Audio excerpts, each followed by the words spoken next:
Rasulullah sallallahu alaihi wasallam bersabda, "Gadwatun fi sabilillahi aw rawha khairum mimma tal'at alaihi syamsu aw gharabat." Satu kali saja keberangkatan dan kepulangan di jalan Allah lebih baik daripada apa yang matahari terbit atau terbenam padanya. Maksudnya dunia dan seluruh isinya. Diriwayatkan oleh Muslim dan juga An-Nasai.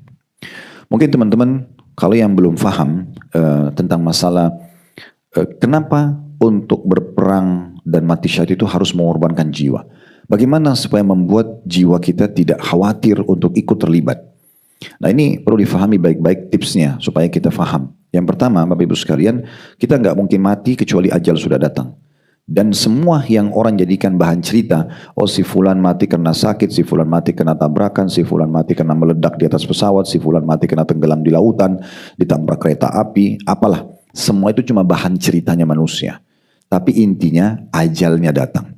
Makanya ada orang ditabrak belum mati, ada orang nggak ditabrak mati. Ada orang yang sakit tidak mati, ada orang yang tidak sakit mati.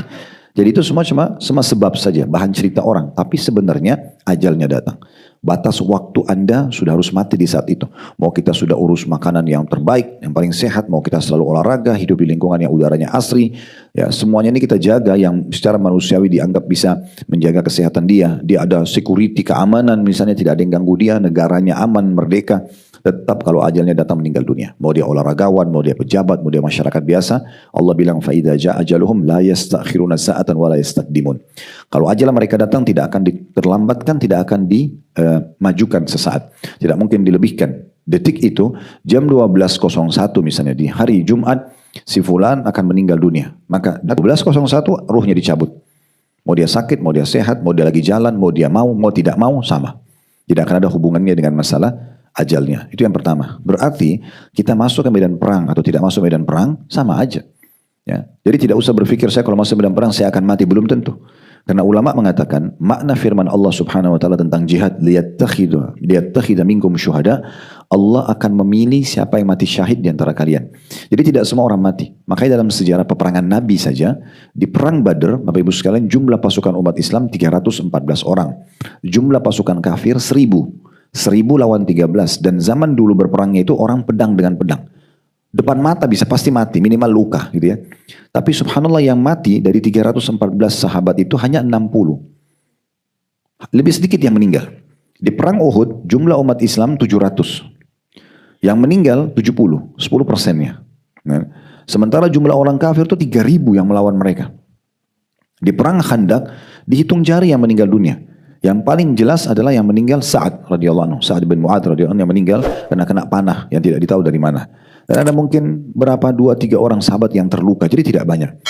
Di perang Khaybar juga begitu. Yang meninggal hitungan jari 2-3 orang. Tidak banyak yang meninggal gitu kan. Dan muslimin memenangkan peperangan 1.400 orang melawan 10.000 pasukan orang-orang Yahudi.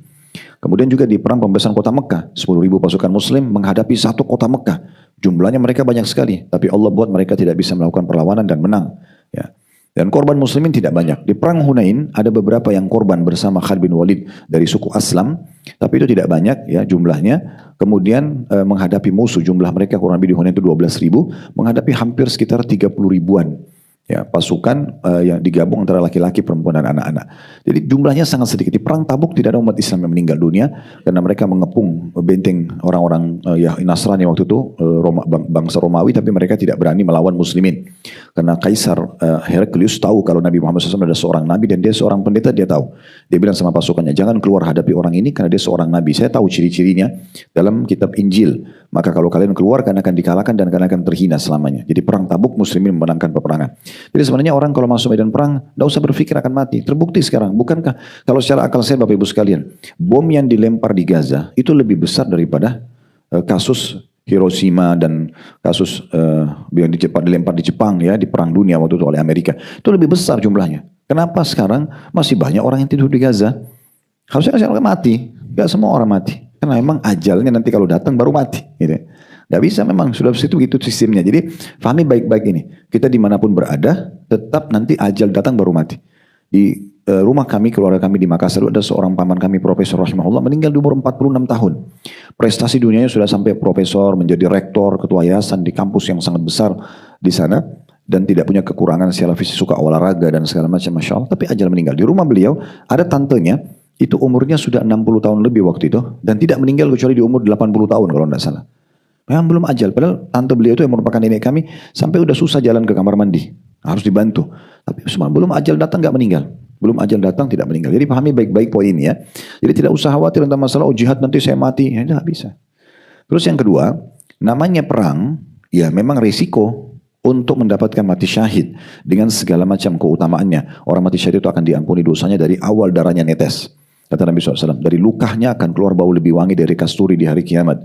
Dia bisa memberikan syafaat 70 keluarganya. Dia tidak dimandikan lagi karena dianggap suci.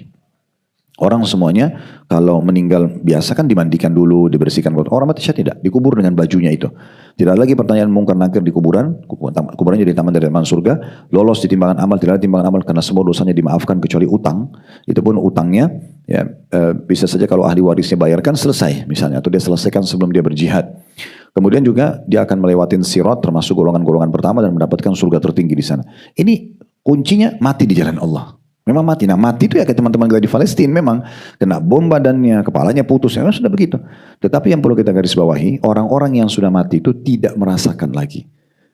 Gak ada lagi orang yang dibom kepalanya bilang, aduh kepala saya sakit, atau dikena dadanya berdarah. Beberapa cuplikan kami lihat di Palestina yang darahnya lagi netes, dia syahadat mati, ada yang langsung mati tiba-tiba seketika.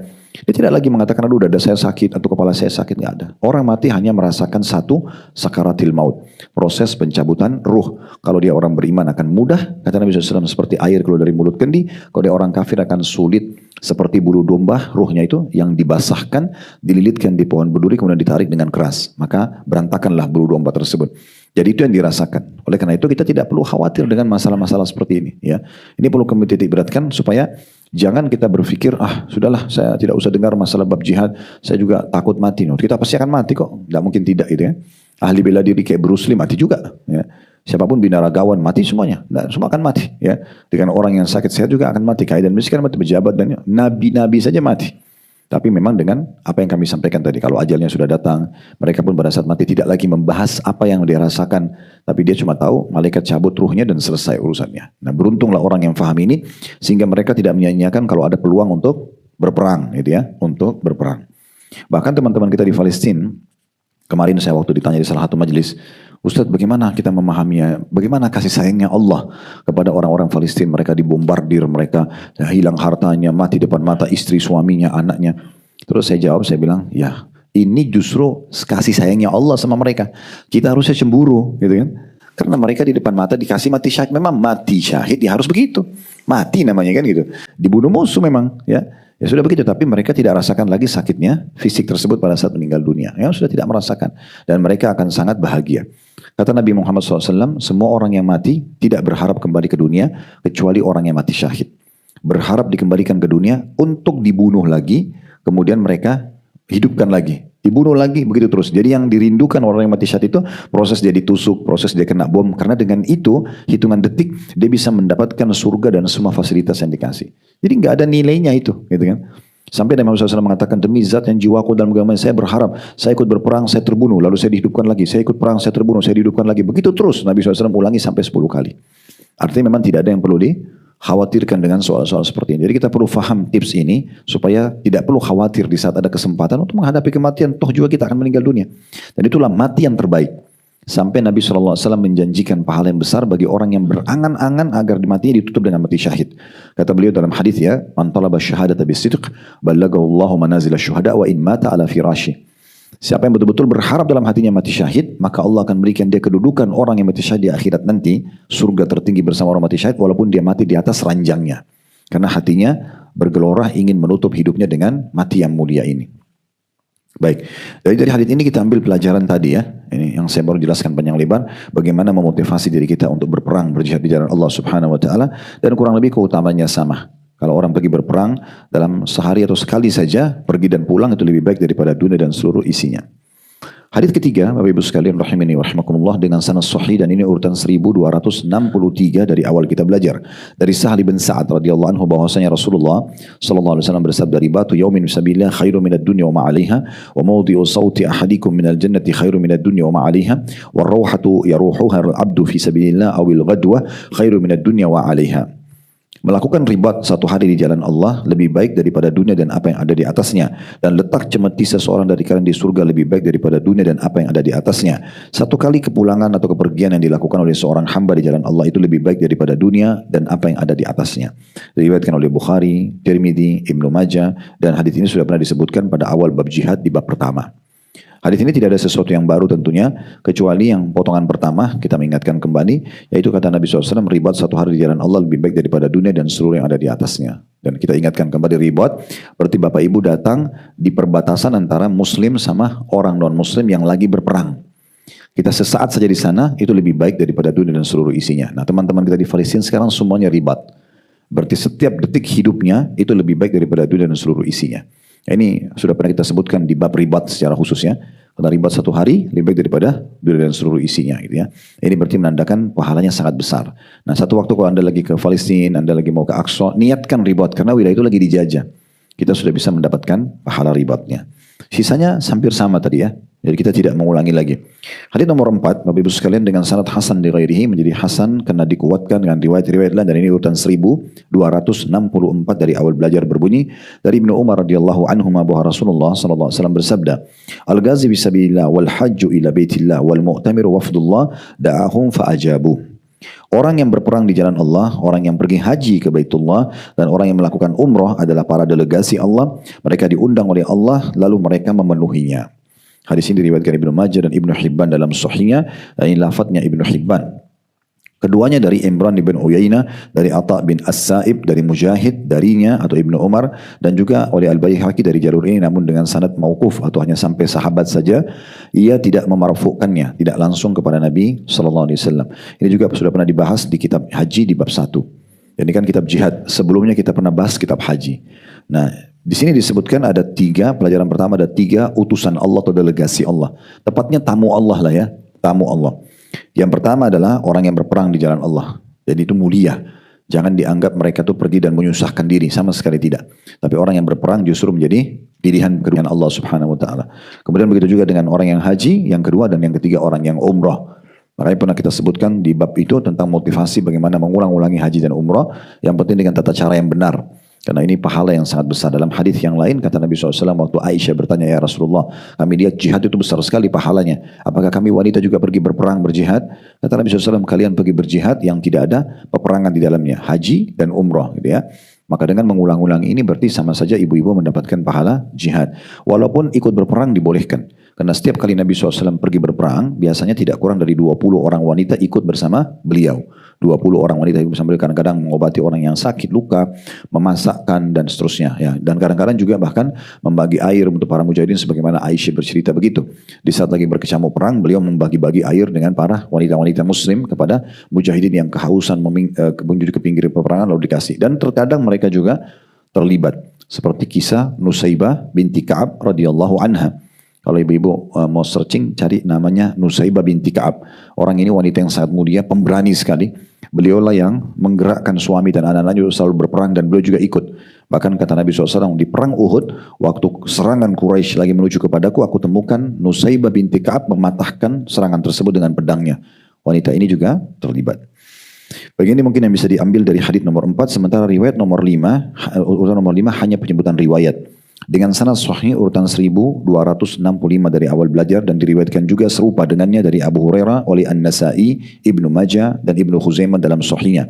Lafadznya sudah disebutkan pada kitab haji di bab 1. Sekarang kita langsung masuk hadis nomor 6, masih di bab yang sama.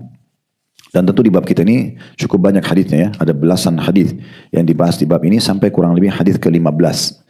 Ya, mungkin tidak semuanya kita bisa bahas sekarang, tapi insya Allah kita akan coba bahas ya hal-hal yang dibutuhkan ya, atau yang sampai kita bisa bahas.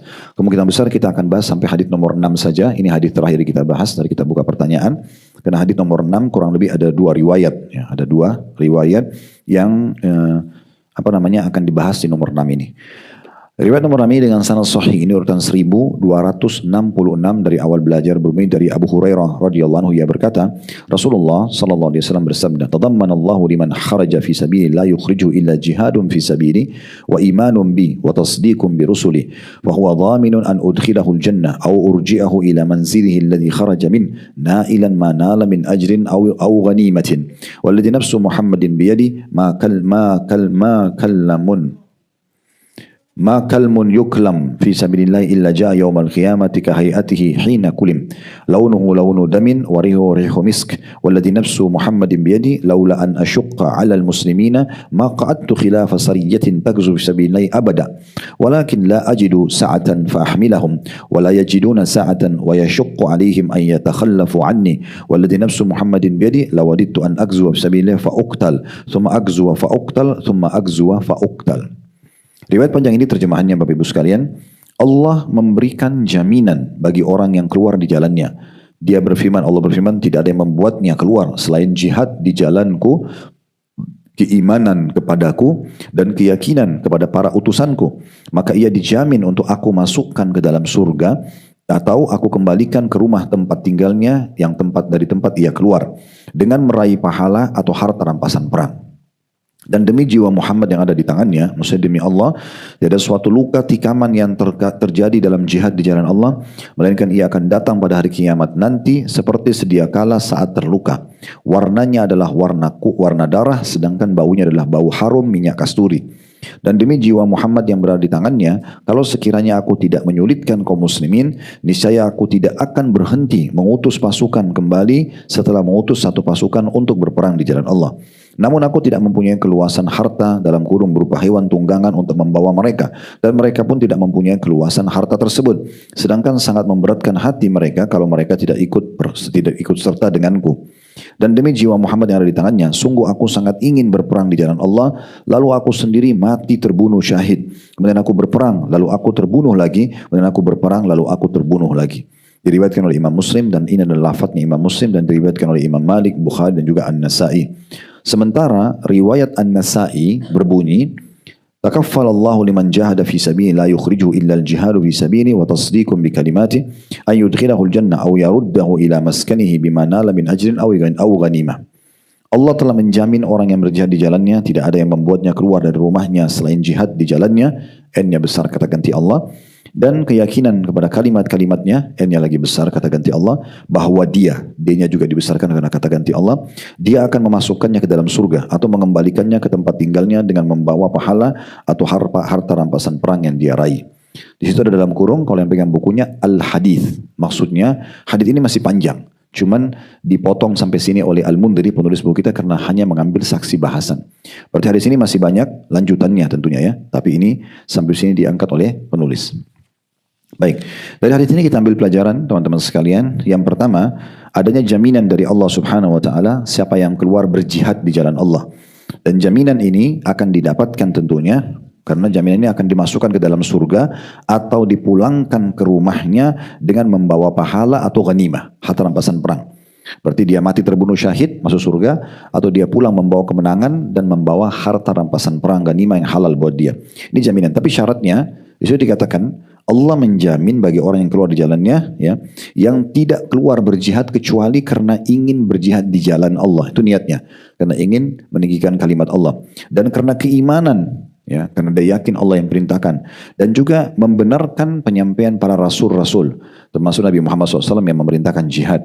Maka kalau dia penuhi syarat itu, dia keluar di jalan Allah, bukan di jalan syaitan ya, bukan keluar tawuran, bukan keluar karena mau bunuh berang balas dendam ya. Memang betul-betul karena ingin meninggikan kalimat Allah berperang, kemudian juga karena yakin itu adalah perintah Allah karena keimanan, dan membenarkan para rasul-rasul, karena ini memang disampaikan oleh para nabi-nabi tentang keutamaan jihad termasuk Nabi Muhammad SAW. Maka dengan itu dia akan dijamin oleh Allah SWT masuk surga pada saat meninggal, plus juga dia akan atau kalau dia hidup dia akan pulang ke rumahnya dijamin selamat dan membawa ghanimah, harta rampasan perang yang halal buat dia ya. Ini yang pertama. Kemudian pelajaran yang kedua, adanya keutamaan bagi orang yang terluka di jalan Allah Subhanahu wa taala. Sekecil apapun luka itu, karena memang orang pasti terluka kadang-kadang, lecet, kena pedang, kena pisau, kena peluru, luka. maka ada gambaran dari Nabi SAW, semua luka-luka itu kecil ataupun besar akan didatangkan pada hari kiamat dalam kondisi seperti terluka, tetapi warnanya warna darah cuma mengeluarkan bau lebih wangi dari minyak kasturi. Nah, berarti luka itu mungkin bau darah itu di dunia. Di akhirat nanti sudah beda, tetap ada darahnya seperti berwarna merah, tapi baunya bau kasturi. Jadi orang bisa tahu, oh ini orang luka karena di jalan Allah. Nah seperti itulah. Dan tidak lagi merasakan sakitnya luka tersebut. Artinya untuk membuktikan kepada manusia di mahsyar, orang yang terluka di jalan Allah, ini terluka, dia akan mendapatkan keutamaan seperti ini. Jadi lukanya pun itu, ternyata kalau kita luka di jalan itu punya nilai. Nilainya adalah dia akan dibangkitkan dalam kondisi seperti luka itu, tapi darahnya itu keluar lebih wangi dari bau kasturi. Ya, tercium oleh orang-orang di mahsyar. Pelajaran yang ketiga yang bisa diambil adalah bagaimana Nabi SAW memotivasi umatnya agar selalu berperang. Dan beliau mengatakan kalau saya tidak beratkan untuk umatku, saya akan selalu kirim pasukan, terus berperang, tidak pernah berhenti. Gitu ya. Tetapi saya tidak punya kemampuan untuk membiayai semua umat untuk berperang karena butuh biaya. Butuh pakaian, butuh perlengkapan perang. Ya, satu prajurit mungkin biayanya cukup besar kalau di masa kita sekarang. Ada senjata, ada pisau, ada ini, ada itu, ada sepatunya, segala macam lah, helmnya. Banyaklah yang dibutuhkan bagi perangkat seorang prajurit gitu ya. Nah, kalau harus dibiayai semua maka itu akan berat. Nabi SAW mengatakan saya tidak punya kemampuan saja untuk membiayai semua. Dan saya juga tidak ingin memberatkan mereka karena orang kalau saya panggil pasti mereka mau. Kata Nabi SAW. Tapi kalau memungkinkan siapa yang bisa berperang, berperanglah. Berarti di sini pelajarannya adalah bagaimana Nabi SAW motivasi umatnya untuk berperang. Selama dia punya kemampuan dia pergi saja. Bahkan pernah ada yang datang kepada Nabi SAW ingin sekali berperang, namun dia tidak bisa. Gitu ya. Dia tidak mampu untuk berperang karena tidak punya uang, tidak punya pisau, tidak punya pedang, tidak punya perisai, tidak punya baju besi, nggak punya sama sekali. Dia datang kepada Nabi SAW mengatakan, ya Rasulullah, kami ingin berperang, bawa kami. Bawa kami. Tapi subhanallah, di situ Nabi SAW mengatakan saya tidak punya apa-apa. Maka mereka pun pulang dalam kondisi mereka menangis. Karena mereka ingin sekali berperang. Itu waktu terjadi di perang Tabuk, Bapak Ibu sekalian ya. Peperangan terakhir Nabi SAW, beliau motivasi semua laki-laki harus berperang. Tapi yang punya udur, cacat secara fisik, buta, pincang, ya itu boleh tidak ikut. Kalau karena laki-laki, perempuan tidak masalah bagi dengan anak-anak. Tapi kalau laki-laki harus ada udurnya. Di antara udur tidak punya biaya sama sekali untuk berperang. Mirip orang mau pergi haji, pengen sekali hatinya bergelora ini pergi, tapi dia nggak ada kemampuan. Maka orang seperti ini tidak kena hukum wajib itu ya, tetapi mereka akan dapat pahala dengan niat mereka. Makanya setelah tiba di tengah jalan di lokasi Tabuk, sebelum tiba di lokasi Tabuk, Nabi SAW mengatakan, ketahuilah ada teman-teman kalian di Madinah, tidak ada satu lembah pun yang kita lewati, setiap langkah yang kita langkahi, tempat yang kita beristirahat, kita menakut-nakuti musuh, kecuali mereka ikut bersama kita pahala karena mereka tertahan oleh udurnya. Ya, oleh udur. Makanya pernah saya sampaikan, kalau teman-teman lagi haji, lagi umroh, kita berdoa juga sama Allah. Ya Allah, kalau engkau berikan aku kesempatan seperti mereka, aku akan buat yang sama. Kita bisa sama pahalanya. Ya, karena kita waktu itu berhalangan, tidak memungkinkan. Jadi jangan cuma lewatkan momentum pergi haji dan umrohnya orang, atau dia bangun masjid, atau dia melakukan bakti sama orang tua, atau apa saja. Sementara sebenarnya kita pengen juga, cuman kita nggak mampu. Kecuali kita ikutkan dengan niat, agar kita bisa dapat pahalanya. Pelajaran yang terakhir, pentingnya seorang muslim untuk peduli dengan masalah perang dan mati syahid. Makanya Nabi SAW mengatakan, demi zat yang jiwaku dalam genggaman manusia, demi Allah, aku berharap bagi berperang lalu terbunuh. Ya. Kemudian aku hidup lagi, berperang, terbunuh lagi. Aku hidup lagi, berperang, terbunuh lagi. Berarti memang yang dikejar adalah mati syahidnya. Yang dikejar adalah mati syahidnya. Jadi seorang muslim, semua muslim, kalau faham tentang bab jihad, tujuan dia pergi ke medan perang mati, bukan pulang. Ya. Nanti kalau dia tidak mati syahid, baru dia pulang, ketemu sama keluarganya. Tapi kalau tidak, maka selesai.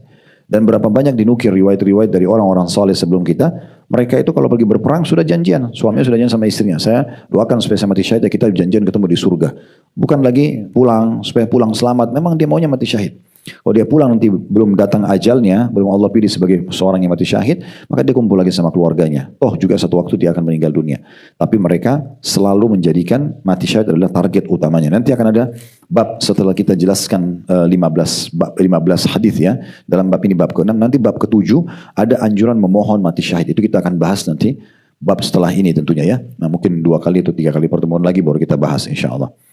Baik, kemudian di dalam riwayat yang kedua tadi, di bawah ya, yang diriwayatkan oleh Nasai, yang kata Nabi SAW, Allah menjamin orang yang berjihad di jalannya tidak ada yang membuatnya keluar dari rumahnya selain jihad di jalannya, dan keyakinan kepada kalimat-kalimatnya. Makna kalimat-kalimatnya adalah firman Allah dalam Al-Quran. Penyampaian Allah melalui lisan Nabi Muhammad SAW, itu kalimat-kalimat Allah. Dia membenarkan semua itu. Dia berperang karena mengejar keutamaannya. Ya. Dan sudah pernah kami sampaikan Bapak Ibu sekalian, Anda kalau mau maksimal dalam mengerjakan sebuah ibadah, Anda kejar janji Allah di situ. Saya contoh, boleh nggak Ustaz, saya sholat malam, sekaligus saya berharap agar dosa saya dimaafkan. Atau supaya doa saya diijabah, atau supaya hajat saya dipenuhi. Memang itu tujuannya sholat malam. Jadi justru puncaknya ibadah kalau kita kejar apa yang Allah janjikan di situ. Ya, jadi jangan bilang, oh saya sholat malam, ya karena saya pengen saja. Oh karena orang tua saya suruh. Oh supaya hanya ini dan itu misalnya. Nah, memang kita sedang mengejar targetnya. Kalau kita pergi, boleh nggak saya pergi haji dan umrah supaya rezeki saya diluaskan. Nah memang begitu hadisnya. Memang begitu hadisnya menjanjikan. Ya salah satu yang menyebabkan rezeki terbuka adalah haji dan umrah. Gitu kan? Contohnya, boleh nggak saya pergi haji dan umrah itu dengan tujuan supaya saya misalnya diampuni dosa-dosanya, karena Nabi bilang haji mabrur tidak ada balasan kecuali surga. Dalam hadis lain orang yang haji tidak rafath, tidak mengucapkan kalimat syahwat pada selain lawan jenis yang selain halal buat dia, dan tidak fusuk, berbuat dosa-dosa secara umum kriminal, maka dia pulang seperti baru dilahirkan oleh ibunya. Memang itu janjinya. Jadi puncak ibadah itu kalau kita kejar apa yang dijanjikan di situ. Sholat malam karena apa yang dijanjikan sholat malam, sholat 5 waktu apa yang dijanjikan, puasa Senin Kamis apa yang dijanjikan, puasa Ramadan, semua zakat, semua itu kita kejar karena janjinya. Makanya kita perlu baca keutamaannya. Nah hadis yang kita bahas di buku-buku kita ini sampai 6 jilid nanti insya Allah, semua menyebutkan tentang keutamaan ibadah yang kita kerjakan. Supaya kita mengejar janji itu dari ibadah yang kita kerjakan. Karena ini tips yang paling utama dalam membuat kita istiqomah, mau selalu konsisten. Kalau Bapak Ibu tahu saya kalau sholat malam doa saya diijabah, hajat saya dipenuhi, Anda tidak akan berhenti mau sholat malam karena akan ada Anda dapatkan. Begitu juga kita meninggalkan dosa karena takut dengan ancamannya Allah. Kita tinggalkan zina yang kita punya peluang, kita riba tinggalkan, kita berbohong tinggalkan karena tahu Allah ancam. Itu puncaknya di situ. Karena memang cara terbaik meninggalkan dosa karena kita tahu ada ancaman yang bisa menimpa kita. Jadi itu yang membuat kita meninggalkannya. Nah ini poin penting. Makanya di sini dikatakan di riwayat yang kedua, dan keyakinan dengan kalimat-kalimatnya, janji Allah terhadap ibadah dan ancaman Allah terhadap perbuatan pelanggaran. Ini bisa kita tambahkan di faedah dari faedah yang sebelumnya tadi. Dan di sini dikatakan bahwasanya Allah akan memasukkan ke dalam surga. Karena itu janji Allah. Boleh nggak saya perang supaya saya mati syahid masuk surga? Memang itu targetnya kan gitu. Atau mengembalikannya ke tempat tinggalnya dengan membawa pahala atau harta rampasan perang. Yang terakhir yang bisa kita ambil pelajaran dari hadis riwayat nomor 2 sekaligus riwayat nomor pertama tadi, adanya halalnya ghanimah. Ghanimah harta rampasan perang Bapak Ibu sekalian ya. Jadi yang dibawa oleh musuh di medan perang apapun, itu kalau kita menang maka itu jadi harta rampasan perang. Dibagi ini. Seperlimanya nanti panglima perang yang bagi, seperlimanya untuk Allah dan Rasulnya. Diberikan untuk fakir miskin di jalan Allah. 4/5 dibagi para mujahidin. Makin besar pengorbanan mujahid tersebut, maka makin besar hasil yang akan diberikan. Tetapi ghanimah ini ada syaratnya, Bapak Ibu tidak boleh ambil sampai dikumpulkan dulu. Setelah kita dapat, misalnya kita berperang, sudah menang nih, ada senjata musuh kita ambil, ada apalah kita ambil, handphone, mobil tank, dikumpul dulu semua. Nanti panglima hitung semuanya, 1/5 nilainya dikeluarkan untuk Allah dan Rasul, 4/5 dibagikan untuk para mujahidin. Nah seperti itulah, itu dijelaskan dalam surah Al-Anfal. Kalau ada orang mengambil, misalnya kita masuk ke satu benteng musuh, Bapak Ibu lihat misalnya ada cincin di situ, langsung ambil, langsung dikantongin, itu nggak boleh. Itu namanya gulul. Harta yang diambil sebelum pembagian adalah harta yang haram. Ada satu pembantu Nabi SAW, staf Nabi, tapi lebih tepatnya dikatakan pembantu beliau, bernama Kirkira. Di perang Khaybar, orang ini tugasnya mengatur pelanah kuda Nabi, dia mempersiapkan perlengkapan perang Nabi. Ini orang mulia sekali, tidak semua orang persiapkan begitu buat Nabi ya. Artinya dia dapat pahalanya Nabi berperang. Tapi subhanallah waktu Khaybar sudah mau selesai peperangan, ada satu anak panah yang terlempar kena dia mati. Maka para sahabat mengatakan dia termasuk ahli surga. Orang mati syahid ini. Semua orang datang ke perang Khaybar ingin mati syahid, tapi orang ini mati tanpa dia inginkan, tiba-tiba anak panah nyasar. Orang bilang, oh ahli surga. Kata Nabi SAW, tidak. Dia masuk neraka. Sesungguhnya sapu tangan yang dia ambil dari milik orang Yahudi di benteng itu, tanpa sebelum dikumpulkan dan dibagi, itu gulul namanya, mengharamkannya atau melarangnya masuk ke dalam surga. Jadi nggak boleh mengambil kecuali sudah dibagikan. Tentu ada satu keadaan, kalau terjadi duel antara Muslim sama kafir. Biasanya sebelum perang kan dulu ada tanding. Ya, mereka saling menyerang. Seperti contoh Ali bin Abi Thalib di perang Khaybar melawan Amr bin Wud. Ya, Amr bin Wud ini salah satu orang Quraisy yang paling kuat dan kaya raya, gitu ya. Nah, waktu duel sama Ali, maka dia kalah, terbunuh orang ini. Sempat kalau Ali mau ambil pedangnya, perisainya, baju itu bisa, karena dia duel, berbeda. Kalau duel bisa jadi hak dia. Tapi kalau perang berkecamuk namanya ghanimah, harta semua dikumpulkan baru nanti dibagi setelah itu tentunya. Allahu a'lam. Nah, ini bahasannya insyaallah Kedepannya nanti kita akan lanjutkan di hadis nomor 7 di bab yang sama. Dan saya tidak tahu apakah nanti satu pertemuan bisa kita selesaikan sampai hadis nomor 15. Tapi nanti kita lihat kondisi dan keadaan ya di waktu itu. Mudah-mudahan apa kita bahas ini bermanfaat buat kita. Ada benar dari Allah, silakan diambil dan diamalkan. Kalau ada salah dari saya beristighfar kepada Allah, mohon maaf kepada Bapak Ibu sekalian. Subhanakallah wa bihamdika, asyhadu an la ilaha illa anta astaghfiruka wa atubu ilaik. Wassalamualaikum warahmatullahi wabarakatuh.